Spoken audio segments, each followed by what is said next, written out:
Good morning, kids! Ang lesson natin ay arithmetic sequence. Let's do the activity 2. Ang A sub 1 natin ay 5. Ang A sub 2 natin ay blank. Ang A sub 3 natin ay 13. Ang A sub 4 natin ay 17. Ngayon, hanapin natin common difference nila. Pag maminusin natin si 17 at saka si 13.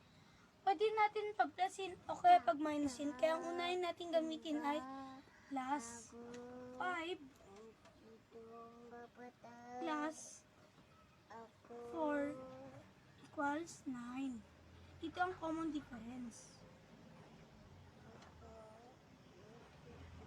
9 plus 4 equals 13.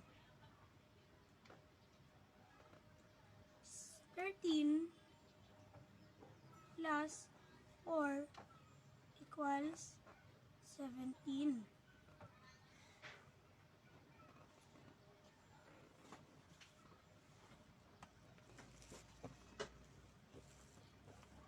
Ngayon, ang next naman natin na gagamitin ay minus.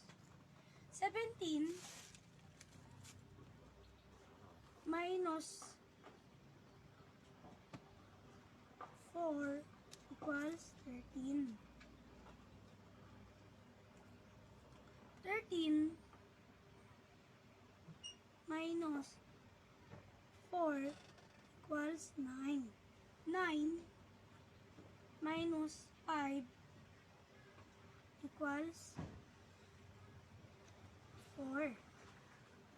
9 minus 4 equals 5.